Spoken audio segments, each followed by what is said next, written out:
What about Spurs and the fact they didn't play midweek? I want to say this because you were pointing out before the match started that that can play a huge role in your fitness in the game. You would think that these guys are the fittest people on the planet, but even that makes a difference at this level. It 100% does, and I think if you look at that second half, Arsenal did start to fade, and Spurs were getting stronger and stronger. I know Gary mentioned some stats there, and Spurs are looking like a really fit side, but also not playing midweek makes a huge difference, and I think it showed there that the boys were going there to the end, and then they looked a lot fitter than Arsenal towards the end of that game. But bear in mind, Arsenal did play midweek. Yeah, make no mistake about it. Once you find yourself playing European football, it's a huge additional demand on your squad, which is why you need a bigger squad. But I was reading some figures about it only earlier today, and in the last 5 years, apparently 15 Premier League sides have been playing Thursday night football. So not Champions League, Europa League, Europa Conference League, and how it's affected their following season. And of those 15 sides, the following season, 6 of them have finished lower in the league than they had. 6 of them have finished higher in the league than they had the season before. And 3 finished in exactly the same position. So it was a completely equal spread as to whether playing European football had had a negative or a positive effect. It was split equal.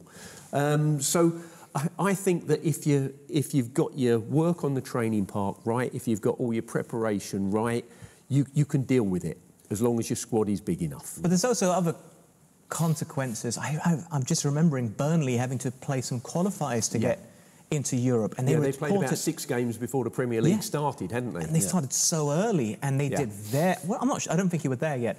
Or were you there? Yeah, I was there. You were there? Yeah, I was there then. When For we the got qualifiers, into Europe. Europe, and it just seemed to affect the whole side, because I remember Burnley. This is all off the top of my head, not doing particularly well in the Premier League the following season. For Europe, the following season when they were playing in Europe, they had a really difficult time in the league, finished a long way down the table. Yeah, but like Gary said then, you made the point, we didn't have the squad. Yeah. We didn't have the squad size, so the same players were sometimes playing. If you watched midweek, players are changing, the team's changing, they're bringing players off early if they're winning, like for Arsenal, for example. I think they made subs on 60 minutes, 70 minutes, and that makes such a big difference. You're not going into that red zone, you're not getting to that part where your muscles are pulling tight. So these are the fine margins with it also. But Gary makes a great point. It does depend on what your squad is. Define what red zone is, by the way, for those who are unfamiliar. So I'm saying between that last 70 to 90, well, you say 90 now, it's probably to 100 minutes. All of a sudden, that's where you're in that red zone. If you see most injuries, muscle injuries, they'll probably come in that period of between that 70 and now 100-minute mark. And like I said, you could speak with any player, he'll tell you, you start to feel that difference. You don't have that same push because the muscles are pulling slightly tight. And it doesn't matter how fit you are. And when you play the midweek games, like I said, if you were to come off at 60 or 70, it's such a big difference following you're playing 3 days later. So, like I said, we used to call it the red zone because it was when most injuries, or muscle injuries anyway, were caused. Yeah, I think basically the word red is used for danger. You know, danger for the player or the athlete's health and well-being, because fatigue has started to set in. They're vulnerable. Red also means stop. So it's probably saying stop, don't go anymore, just relax. Get me off. Get me off right now. Really quickly before we go for a break, do you think that's also helped for Spurs to be able to pick up 8 points from losing positions just this season alone? I think it's probably only Liverpool that have a better record, because it's one thing to be mentally strong to say, yeah, we can win this, we can come back, but your body still has to deliver that ability. Yeah, and like you said, also having a new manager also, it gives you, without that midweek game, gives given that time on the training pitch also to work on things throughout the week, and that's another thing it takes away. You have, basically when you play the midweek, there's no training sessions, it's just recovery for the next one. So I think that's also a big factor of Spurs, but they're showing, like I said, they're such a group now, coming back from them results, coming down from goals down and winning games, like you said.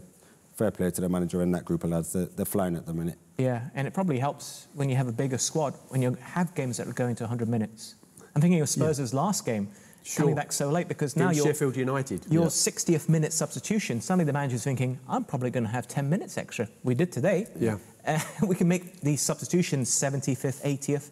If you could bring someone like an Aaron Lennon on with the pace against a tired defender, I say that jokingly, but it's true. Oh, yeah. You're going to have an impact in a game.